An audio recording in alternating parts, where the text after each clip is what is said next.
2023, nous y sommes symboliquement. Le monde est entré dans une nouvelle année. Paix et bonheur à tous. En ce qui concerne les souhaits, sur le terrain 2023 sera encore impacté sûrement par le conflit Russie-Ukraine. Quelle en sera l'issue? C'est le thème du jour et nous en parlons avec deux invités au studio. Je vous présente d'abord Dr Sodjeou Apeti. Docteur, bonjour. Bonjour mon frère et merci pour l'opportunité que vous nous avez encore fait ce matin. Vous êtes médecin interniste, gériatre, doctorant en camitologie, vice-président du mouvement Afrocentricité internationale Togo. Oui, évidemment. Quel mouvement pour faire quoi? Bon, en fait, c'est le mouvement qui permet de mettre l'Africain au centre de toutes les décisions, ce qui fera que dans cette émission, nous verrons de quelle manière les Africains peuvent interpréter les données sur le plan international pour ne pas répéter tout juste ce qu'on met sur les médias et faire comme si ce conflit impacte réellement sur l'Afrique, si les Africains connaissaient quels sont les vrais jeux et les enjeux dont ils sont confrontés. Autant dire que New World TV reste aussi un média afrocentrique. Notre deuxième invité, l'ambassadeur Segoyo Kegewe, le grand frère qui nous fait l'honneur d'être encore avec nous. Bonjour. Bonjour Gilles et surtout bonjour aux téléspectateurs. On sait que c'est la nouvelle année, il pleut les vœux de bonheur et de santé partout. Nos amis nous envoient ces vœux, nos parents, même ceux qui nous veulent du mal aussi nous envoient les vœux. Bon, ça fait partie du jeu quoi. Ça donc, fait partie du jeu. Ainsi donc je profite pour vous dire Flowes Norwesia. Ça veut dire quoi? Danke. Merci beaucoup. Monsieur Kegewe Segoyo, qui est journaliste, ancien ambassadeur. Donc, nous allons parler du conflit Russie-Ukraine avec vous, d'ailleurs, fidèles téléspectateurs, puisque vous avez la possibilité de participer à ce débat, nous appelant dans la seconde partie, dans 1 heure environ, plus 228 96 46 10 31, plus 228 96 46 10 31, vos vœux pour la nouvelle année. Comment arrêter cette guerre Russie-Ukraine? Quels sont vos espoirs, vos attentes pour la nouvelle année? Vous êtes attendus, les fidèles téléspectateurs, dans la seconde partie. Et pour commencer, je voudrais voir si votre compréhension de ce conflit Russie-Ukraine a évolué dans le temps, puisque en février, cela va faire 1 an exactement. Au début, je savais que pour vous, la Russie avait de bonnes raisons de mettre pied en Ukraine. 1 an après le déclenchement de ce conflit, est-ce que vous partagez toujours la même opinion? Oui, mon opinion d'ailleurs là-dessus se renforce. Parce qu'aujourd'hui, après toutes les balances de Angela Merkel, l'ancienne chancelière, et même de François Hollande, on se rend compte que le seul reproche qu'on peut faire à Poutine, c'est de n'être pas allé plus tôt dans le Donbass, puisque les autres utilisaient ce temps pour l'endormir et se préparer à la guerre. Poutine serait assis qu'un bon matin, vous auriez appris que l'Ukraine a attaqué la Russie, que l'Ukraine a battu la Russie militairement, parce que l'Ukraine se préparait quand la Russie croyait à la paix, aux accords de Minsk et aux autres histoires de ce genre. Minsk 1, Minsk 2. Voilà, donc vous auriez appris un bon matin que le soulard drogué de Kiev est assis dans le bureau de Poutine au Kremlin. Tu t'imagines? On aurait dit que l'Ukraine a battu militairement la Russie. Ce qui est impossible aujourd'hui, ce qui est impossible dans 100 ans, même dans 1000 ans. C'est pas possible. Donc pour vous, c'est une guerre d'anticipation, une guerre préventive lancée par la Russie? Non, elle n'est même pas... Poutine était plutôt en retard. Les autres préparaient la guerre, lui il était assis chez lui, il croyait à la paix. Minsk 1, Minsk 2... On a dit, depuis le début, nous avons dit ici que ce que les Occidentaux font est un complot malsain. Les gens diront non, que vous êtes pro-Poutine. Moi, je ne suis pas pro-Poutine, je ne connais pas Poutine, je ne suis jamais allé en Russie. Mais on se rend compte aujourd'hui, après ce que Angela Merkel a dit, que nous avions raison. Hollande même l'a dit, oui, que c'était pour donner le temps à l'Ukraine de préparer la guerre contre la Russie. Aujourd'hui, c'est clair. Qui peut nous contredire là-dessus? Qui peut nous traiter de pro-Poutine quand on le dit? C'est pas normal. Donc, vous demandez l'évolution, est-ce que mon opinion? C'est une guerre qui, plus le temps avance, moins on la comprend. On se demande maintenant, pourquoi les Occidentaux préparaient, vaille que vaille, la guerre contre la Russie? Eh ben, je voudrais poser la question de savoir si votre opinion a évolué, parce que les Occidentaux se sont largement expliqués aussi dans leurs médias sur les mobiles de leur soutien de cette guerre. Docteur Apeti, votre compréhension de ce conflit? Bon, ma compréhension va être un peu beaucoup plus historique parce que généralement, quand on voit la fumée, il faut se poser la question, quels sont vraiment les bois avec lesquels on a fait le feu? Nous devons comprendre en analysant la société que on a l'impression que l'Europe de l'Est a toujours constitué avec les Africains un bloc que l'Europe de l'Ouest a voulu dominer. Mais cela ne date pas d'aujourd'hui parce que même quand on rentre un peu dans la genèse de l'humanité, quand les Noirs Homo sapiens ont quitté l'Afrique, ils sont arrivés au sud de la France, ils sont partis rester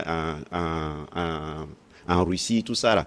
C'est ça même qui fait que, je dis aux gens, malgré que la Russie était présente à la conférence de Berlin, la Russie n'a pas de colonie en Afrique. Ça veut dire que c'est un peuple qui a quand même quelques gènes que nous les Africains, on a. C'est-à-dire on ne va pas en guerre comme ça. C'est-à-dire la dystocie, ce que nous disons en médecine, c'est-à-dire retard de démarrage que Poutine a fait, ça peut être lié aussi à ça parce qu'ils ont un sentiment. Qu'est-ce qui se passe en fait? Au fait, la Russie ne veut plus retourner en esclavage. C'est quoi? Quand vous voyez l'Europe de l'Est, vous allez voir qu'il y a les pays de Slaves qui signifie esclave. C'est la même chose quand on dit Stan. L'Europe de l'Ouest, comment on appelle l'Europe gréco-romaine impérialiste, puisait les réserves en Europe de l'Est. C'est un peuple que moi je qualifie d'un peuple qui était toujours paresseux, comme on le voit jusqu'à aujourd'hui. Donc cette Europe de l'Ouest avec ses frères et sœurs au Canada et aux États-Unis sont des peuples qui ont exploité là où il y a la Russie, la Yougoslavie, tous ces peuples-là. Donc la Russie a intérêt à ne plus retourner en esclavage. C'est ça qui explique les guerres là, que ce soit la guerre froide, tout, pour que les sévices que leurs ancêtres ont subis ne subissent plus. Même sur le plan anthropologique, on peut dire aussi qu'il y a une guerre d'idéologie aussi qui est là-bas.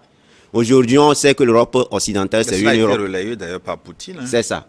Il y a l'Europe occidentale qui prend, c'est-à-dire la famille, qui devait être le socle de tout. Ils ont transformé la sexualité à ce qu'on appelle sexualité récréative. On peut se donner n'importe quel plaisir. Alors que l'Europe de l'Est, qui est une Europe, je peux dire, byzantine, conserve le couple hommes-femmes qui vont donner des enfants. Donc il y a tout ça là derrière qui se trouve dans cette guerre. Donc c'est une guerre beaucoup plus idéologique. Avec une dernière évolution en Espagne, j'entendais la dernière fois, où pour redevenir femme ou homme, c'est comme une lettre à la poste, on va à la mairie et puis on change de sexe. En fait, c'est ça. Je vais profiter pour parler un peu de Trump même. Parce que Trump était un peu différent par les Américains, parce que quand il est venu, il a dit qu'il ne va plus financer l'Association internationale de planning familial, parce que cette association avait un programme qu'elle veut soumettre à l'ONU, où on a écrit que l'enfant devient majeur à partir de 10 ans, peut choisir son orientation sexuelle. Or, Trump lui disait que non, qu'une famille égale un homme, une femme. C'est pourquoi on le traitait de pro-Poutine, tout ça là. Donc le vrai problème dans cette guerre, c'est que les Occidentaux ont des agendas depuis des millénaires, qui consiste à dire à tout le monde que quand nous on pleure, vous devez pleurer, quand nous on danse, vous devez danser.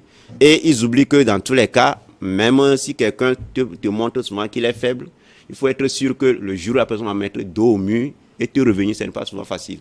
C'est bref ce que je peux dire. Excellent.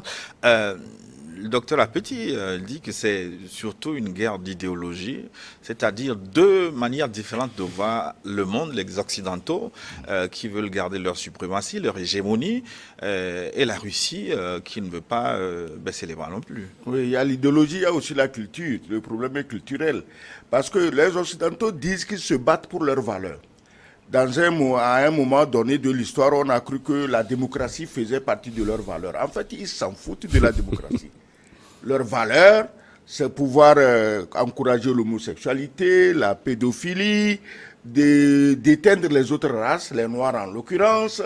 Et depuis le début, la nuit des temps, il faut éteindre les Noirs. Quand on parle des Noirs africains, on oublie par exemple de parler des aborigènes en Australie, mais on les a tirés comme des lapins dans la brousse. C'est-à-dire qu'il y avait des razzias, des chasses, des parties de chasse qui étaient organisées pour aller tuer les aborigènes, tout comme autant à une certaine époque, en Afrique noire, les Blancs organisaient des chasses aux nègres. Et aujourd'hui, ils ont des têtes réduites, comme on les appelle, qu'ils ont dans leur musée, ils ont des collections privées. Il y a des Européens, des privés qui ont chez eux les têtes. Quand vous prenez ce qui s'est passé en Namibie, le génocide avec la complicité des Allemands. Ouais, comment on les appelle déjà? C'est les Oromos. Oui. Donc, ils ont, c'était les Allemands.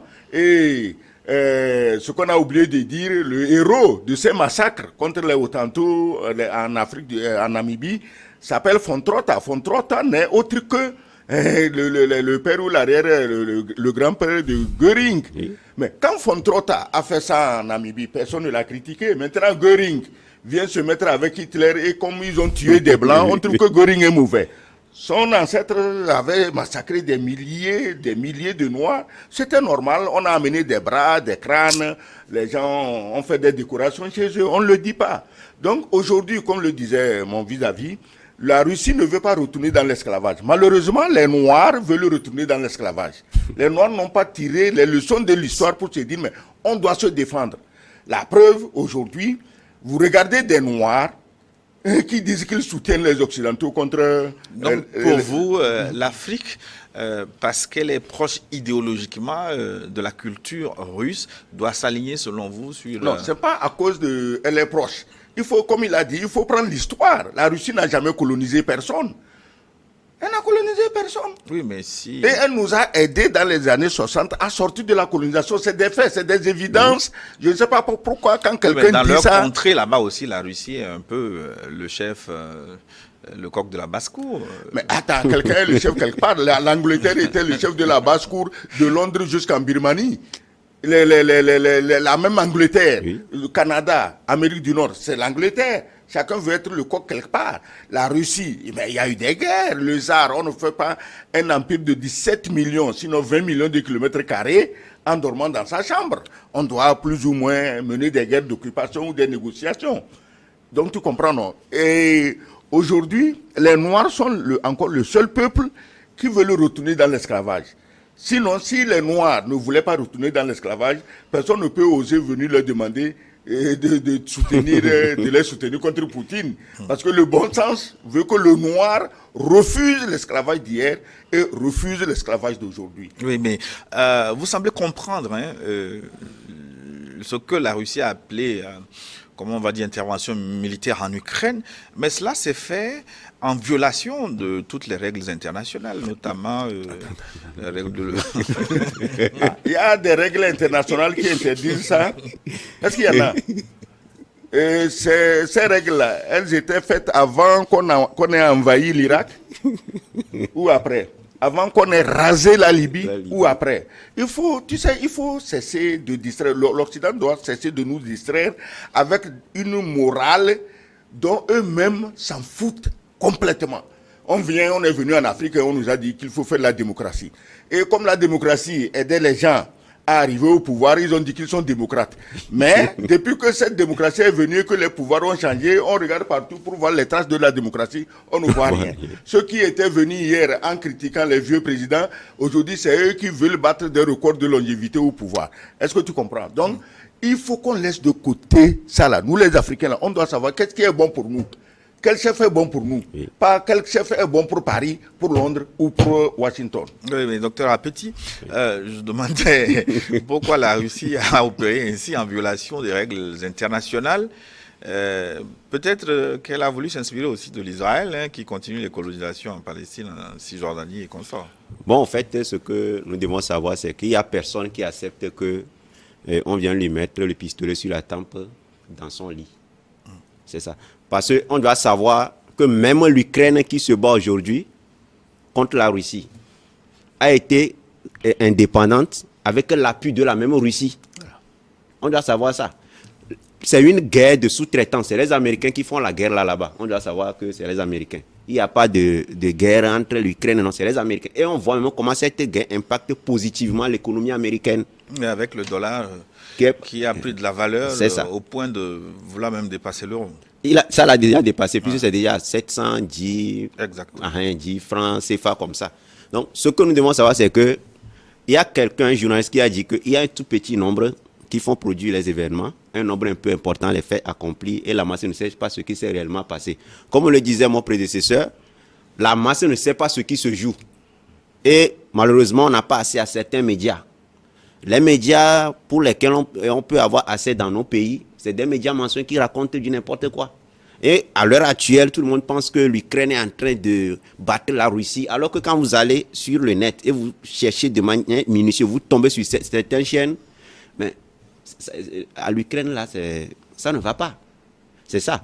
Le vrai problème est que lorsque vous venez dans une société et que vous pensez que votre vision du monde, c'est ce que tout le monde doit voir, c'est ce qu'on appelle dans le paradigme afrocentrique la dictature épistémologique. Ça veut dire que dans tous les domaines, je pense que tout ce qu'ils pensent, que ça soit bon ou mauvais, c'est ça le modèle que tout le monde doit prendre. Les lois dont on parle, quand ils écrivaient les tests pour l'ONU, est-ce que nous on était là? Mais l'ONU est là, c'est l'ONU qui a voté les tests qui ont permis de venir détruire la Côte d'Ivoire. Comme il a dit, détruire la Libye, détruire tout. Mais partout ils détruisent, quand on vient faire l'état des lieux après, on ne trouve aucun argument solide. Donc c'est comme un papa dictateur qui est dans une maison, qu'il ait raison ou pas, c'est ce que lui décide qu'on fait dans la maison. Donc tout ce qu'on appelle droit international, qui sont ceux qui sont dans la communauté? Est-ce qu'on fait des élections mondiales pour nommer la communauté internationale? Personne ne fait des élections pour dire que oui, voilà les 5, les 10 pays qui sont dans la communauté internationale.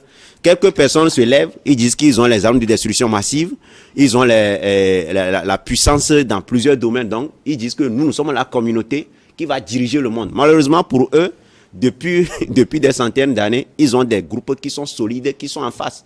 On va parler toujours de la Russie, de la Chine, même de la Turquie qui commence pas à monter. Même en Afrique, c'est parce que nous les Africains, on ne comprend pas les grands projets de nos prédécesseurs comme les Tchekata Diop, les Nkrumah, pour qu'on fédère. J'attends souvent les gens disent que l'union des faibles donne des faibles. Je dis que c'est faux parce que une brindille est faible, mais un balai n'est pas faible. Donc, si les Africains veulent être puissants, parce que quand on parle de la Russie, il a dit tout à l'heure, c'est 17 millions. Et moi, j'ai dit aux gens, même les Occidentaux sont si ingrats que quand on parle de l'Europe, on ne met pas la Russie dedans. Parce que quand on allait à l'école, comment on faisait? On dit l'Europe et la Russie, l'Europe et l'URSS. Quand on dit population de l'Europe, quand tu tapes, tu trouves 10 millions de kilomètres carrés, alors que la Russie seule fait 17 millions. Donc pour eux, ce peuple est considéré comme nous. C'est des peuples qu'il faut soumettre coûte que coûte. Donc il faut écrire les tests qu'eux-mêmes ils ne vont jamais respecter.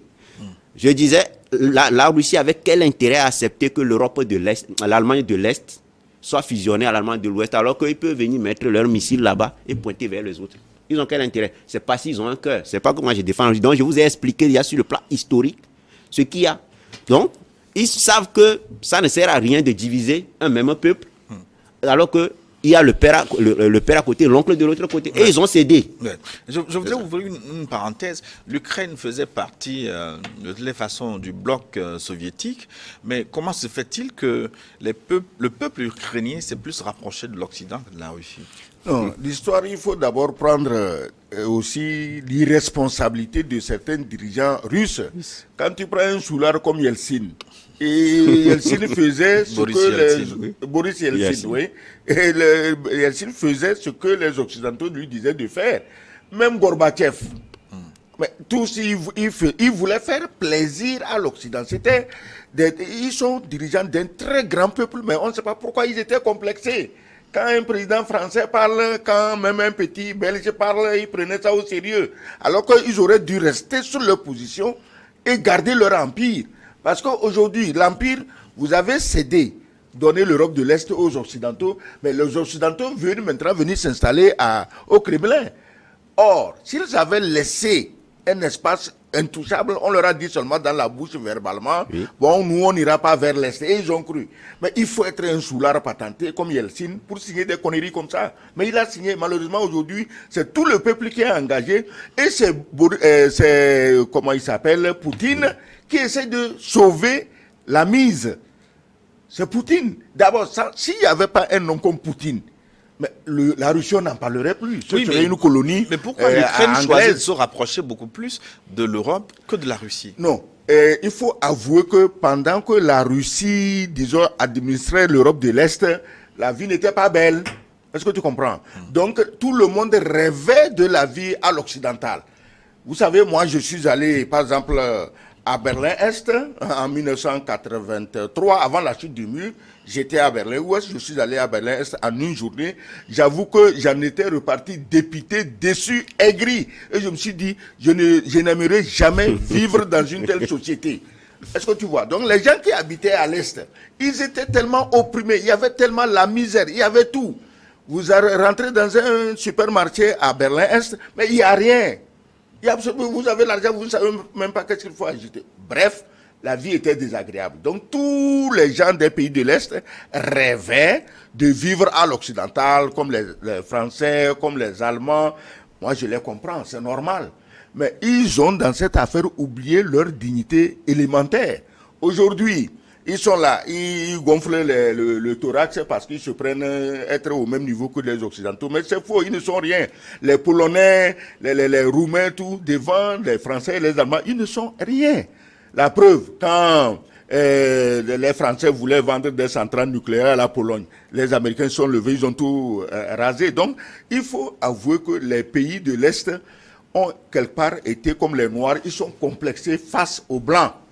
Les pays de l'Est, ils sont blancs, mais ils étaient complexés face aux blancs de l'Europe occidentale et de l'Amérique. Si tu as des amis qui ont étudié en Russie, ils te diront, quand ils viennent en Europe de l'Est, de l'Ouest, le plus grand bonheur qu'ils puissent procurer à un professeur à l'université en Russie, c'est de lui amener un jean américain. Est-ce que tu vois, quand les gens sont arrivés à ce niveau, tous ceux qui viennent d'Amérique, même les bêtises de Biden, elles sont les bienvenues.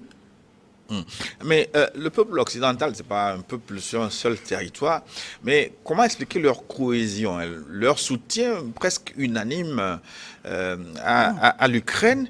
Qu'est-ce qui fait le lien entre ces Occidentaux? Pourquoi ils sont si unis? Bon, comme je le disais tantôt, historiquement, on va dire c'est le regroupement de ce qu'on appelle l'Empire gréco-romain.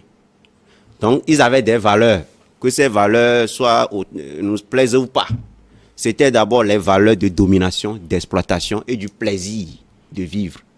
Donc, ils allaient en Europe de l'Est pour prendre les gens. C'est l'Europe de l'Ouest, on doit savoir que c'est eux qu'on appelle, que ce soit les Grecs, les Romains, les Germains, les Saxons, eux tous. Donc, jusqu'à aujourd'hui, ils ont cette valeur de domination des autres. C'est ça qui fait que dans certains documents, vous allez voir qu'on dit qu'il y a 3 peuples en Europe.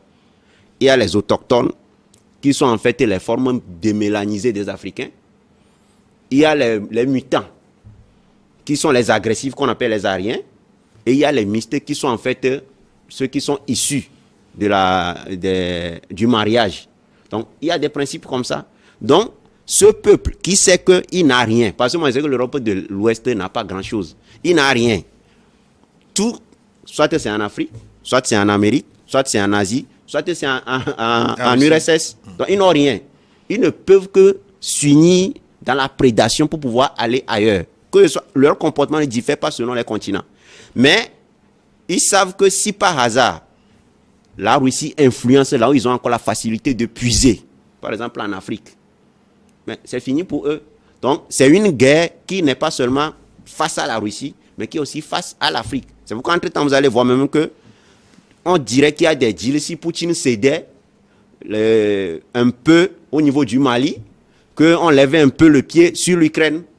Il y a eu des discussions comme ça qui se sont eu lieu. Mais surtout que ce n'est plus désormais une affaire du Mali. On a comme l'impression que la tâche russe... non, la tâche... C'est tant sur le continent. Il n'y a pas de tâche russe. C'est un individu, un Européen, en l'occurrence Macron, qui s'est chargé, donné pour mission de faire la publicité de Poutine en Afrique. Oui. Tu comprends, non? C'est-à-dire que c'est Macron qui s'est donné librement pour faire la publicité de Macron en Afrique. Pourquoi? Mais les gens là ont tellement malmené les Africains. Et les Africains ont tellement eu peur de ces Français que dès que les Africains se sont rendus compte qu'il y a quelqu'un sur cette planète qui fait peur aux Français, ils ont dit, mais il est le bienvenu. Oui. Si pour une fois on peut faire trembler les Français, il est le bienvenu. Donc c'est Macron qui a fait le tour depuis l'Afrique centrale jusqu'en Afrique de l'Ouest. Récemment, il a fait quoi? Il a envoyé sa ministre des Affaires étrangères. Mais elle parlait comme un bébé qui sort de la classe de CM1. Non, Poutine est mauvais, il ne faut pas écouter les Russes. Mais les Ivoiriens auxquels tu dis ça, tu ne sais pas qu'il y a parmi eux des gens qui sont plus diplômés que toi. qui comprennent mieux la géopolitique que toi. Mais comme elle est blanche, elle te dit qu'elle est devant une assemblée de moutons et elle va les convaincre de ne pas écouter Poutine. Et chaque fois qu'ils font ça, tout le monde dit, mais vraiment Poutine, c'est notre sauveur. C'est eux. Ce n'est pas les Africains qui accueillent Poutine. C'est les Français qui sont chargés de faire la publicité de Poutine. Et nous, on ne demande pas mieux. S'ils ont peur de Poutine, nous, on a toujours eu peur d'eux. On a toujours tremblé devant eux. Voilà quelqu'un qui les fait trembler. Il est le bienvenu. Donc, dans cette affaire de le Mali, l'Ukraine, chose, même, aujourd'hui, Poutine, par exemple, ne peut pas dire aux Maliens, écoutez, je vais céder sur chose, ramener Barkhane. C'est pas possible, les Maliens n'accepteraient pas, ils seraient prêts à mourir jusqu'au dernier. Donc, cette affaire-là, l'Afrique, je parle de l'Afrique francophone, c'est la seule Afrique qui n'a jamais été indépendante. C'est la seule Afrique où les présidents sont nommés à l'Élysée. Depuis l'indépendance jusqu'à ce jour, c'est plus à l'Élysée. Parce que même quand un président est élu chez lui, normalement, tant qu'il n'est pas allé sur le perron serrer la main au président français, ses propres citoyens, concitoyens, estiment qu'il n'est pas encore président. Parce que moi, j'ai suivi dans ce pays, quand quelqu'un va au Quai d'Orsay, un opposant, on le reçoit dans une cave obscure du Quai d'Orsay, il vient, on ramène tous les journaux de Lomé, on fait son éloge, c'est le futur. C'est pas normal. Tu vois comment nous sommes complexés? Donc, moi, je crois que l'Afrique doit se mettre à l'écart, puisque je crois que quelque part dans ton protocole, on en viendra là. L'Afrique doit se mettre à l'écart.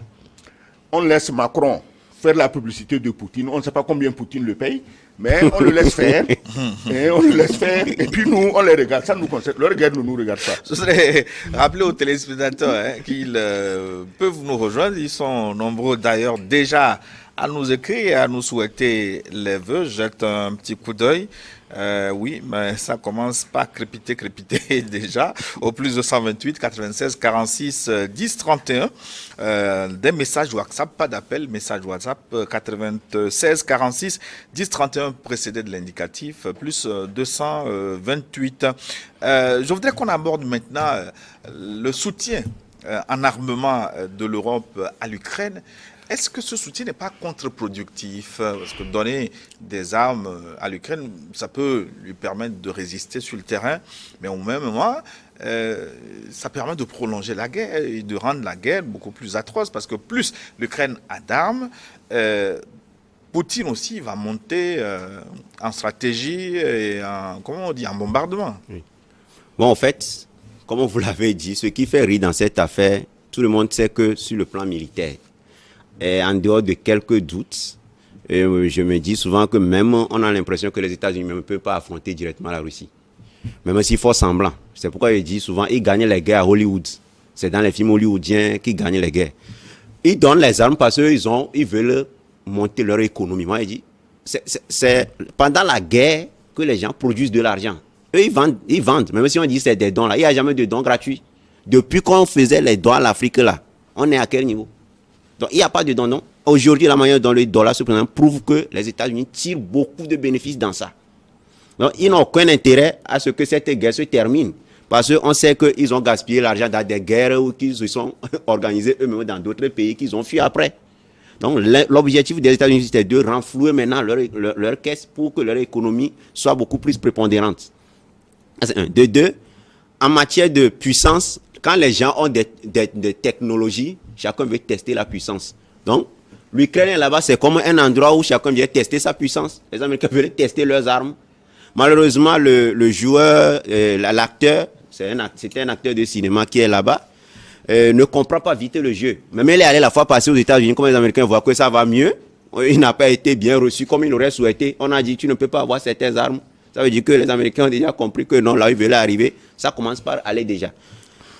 Ce que beaucoup de gens ne savent pas dans cette affaire, dans cette guerre, en fait, c'est que à la fin de cette guerre, si la Russie arrive quand même à prendre le dessus, il y a beaucoup de peuples, comme il le disait récemment, comme les Africains, qui vont trouver un allié solide pour sortir de ce désordre-là. C'est pourquoi aussi les Américains doivent financer, coûte que coûte, pour que, si c'est possible, la Russie résigne. C'est pourquoi je disais tout à l'heure, il y a beaucoup de choses qui se jouent dans les coulisses qu'on ne connaît pas. Par rapport à un journaliste. Peut-être qu'il y a des accords que nous on ne connaîtra pas. Peut-être que la Russie peut dire oui, ça va s'arrêter, mais voilà les conditions, et ils signent. Donc, comme il disait, on doit rester à l'écart, savoir ce qui est bon pour nous, pas prendre parti aussi de trop, mais de toute façon, dans ce monde, pour avoir une dignité, il faut que tu aies une puissance. C'est ce que disait Omo Touré, par la volonté de puissance en fait. Monsieur l'ambassadeur, pourquoi l'Occident continue de fournir les armes à l'Ukraine, des canons César des Français aux missiles patriotes américains? Soit dit en passant, les canons César ne font pas mieux qu'un canon, une mitrailleuse 12-7. Hein. C'est juste du bluff. Les canons je César, ne vous connais pas expert. Non, je ne suis pas expert. Mais un canon, quelle que soit sa performance, sa puissance, on en donne combien? 18 à l'Ukraine. L'Ukraine, c'est au moins 600 000 km². Qu'est-ce que tu veux faire avec 18 canons César?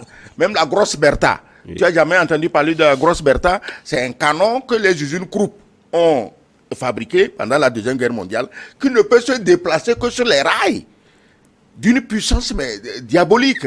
Mais ils n'ont pas renversé le cours de la guerre. Ce n'est pas les canons César. Laissons ça de côté. Parce que chacun amène sa quincaillerie en Ukraine, espérant pouvoir en faire la publicité pour vendre après aux autres pays. Sinon, le canon César, tu l'oublies. Il n'est rien. Il ne représente rien. Comme les Français n'ont pas d'autre chose à donner, ils focalisent leur communication sur le canon César. C'est tout, il n'y a rien. Maintenant, pourquoi ils sont ensemble? Mais ces gens ont pillé toute la planète ensemble. Quand il s'agit de l'Afrique, par exemple, depuis la conférence de Berlin, ils sont associés dans le mal. C'est des associations de malfaiteurs.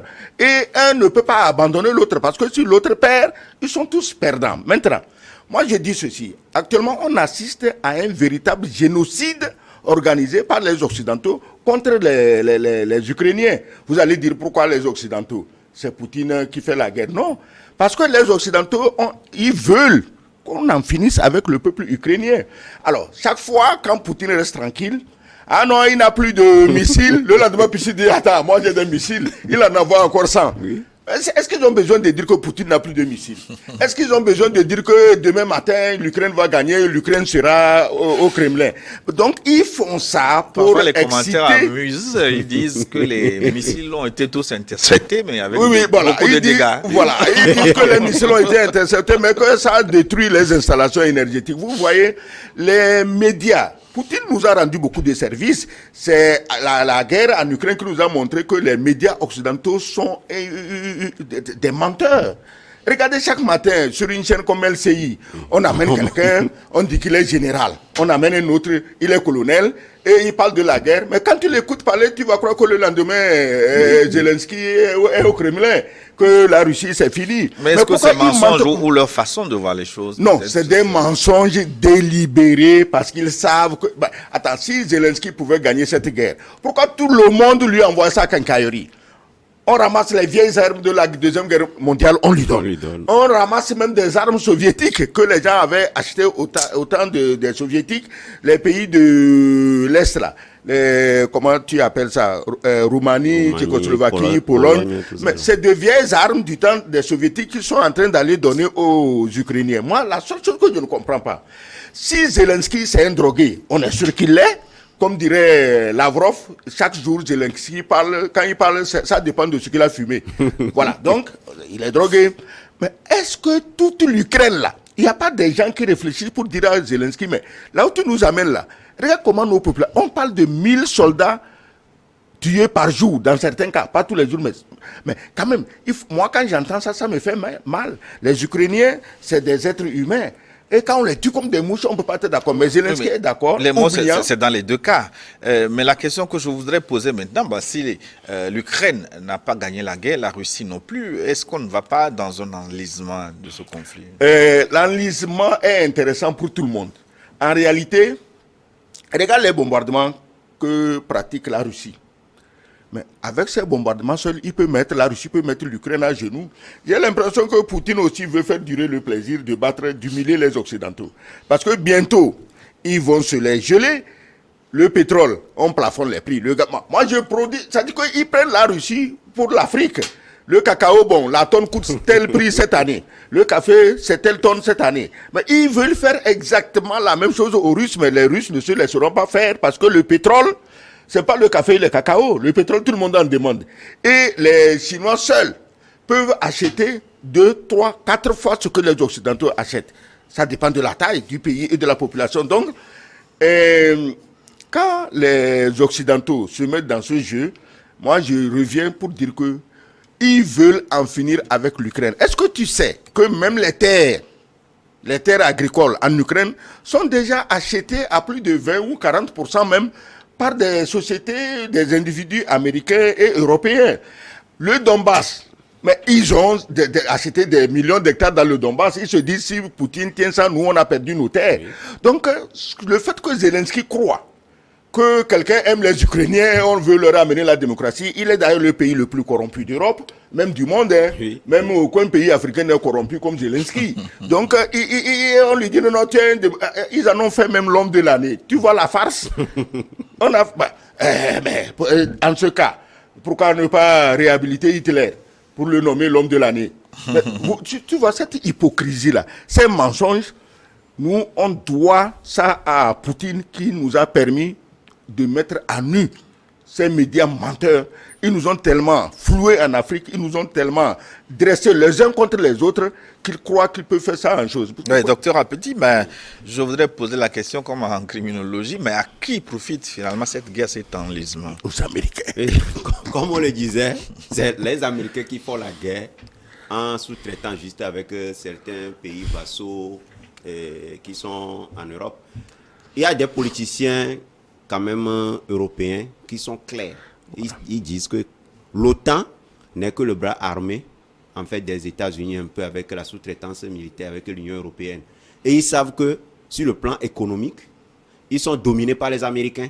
C'est les Américains qui veulent même que l'Europe, là, avec sa petite Union européenne, là, s'effondre pour que eux ils viennent imposer à toute la société européenne leur idéologie. Donc, c'est une guerre des Américains qui sont en train de faire avec la Russie. Oui, qui n'est pas comprise par l'Europe parce que le conflit Russie-Ukraine commence par impacter gravement l'Europe. Non, ça se comprend parce que quand vous voyez sur les médias, c'est pourquoi il dit, si vous écoutez France 24, TV5, LCI, LCP, tout ça, si vous écoutez tout ça là, vous allez penser que c'est vrai.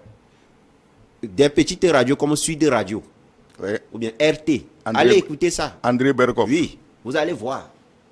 Vous allez voir réellement que les gens comprennent. Même, je pense, Philippe Dupont-Aignan, tout ça. Ouais. C'est des gens qui font des interventions, mais on ne va pas vous publier ça. François Asselineau. C'est ça. On ne va pas vous présenter ceux-là. On présentait des gens, comme il le disait.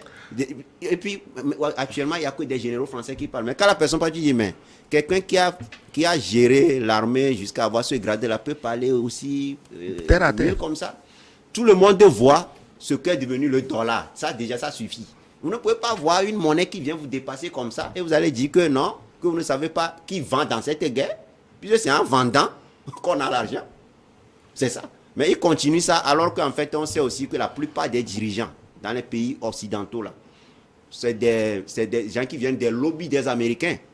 Donc, c'est comme en Afrique, nous aussi, on a des dirigeants qui sont des sous-traitants pour l'Europe. Donc, les présidents français, tout ça, là, c'est des sous-traitants des Américains. Donc, ils ne viennent que gérer la boutique de leur patron qui se trouve aux États-Unis. Donc, cette guerre, on doit savoir que c'est une guerre russo-américaine et que l'Europe de l'Occident ne constitue qu'une sous-traitante pour faire passer les marchandises, les armes vers l'Ukraine. Comme il le disait, à la fin, tout ce qu'on va avoir comme impact sur le plan puissance militaire, mais on va vendre ça à d'autres pays. On va vendre ça, on va dire, bon, la Turquie, vous en avez besoin, voilà. L'Iran, tout ça, on va vendre à tout le monde. Donc, c'est des tests qui sont en train de faire. Et à la fin, tout le monde saura que si la Russie ne gagne pas cette guerre, le monde risque de connaître le sort du passé, c'est-à-dire la suprématie blanche avec l'esclavagisation de masse des autres peuples. Donc, nous avons intérêt à soutenir d'une manière ou d'une autre tous ceux qui peuvent prendre des positions anti-impérialistes.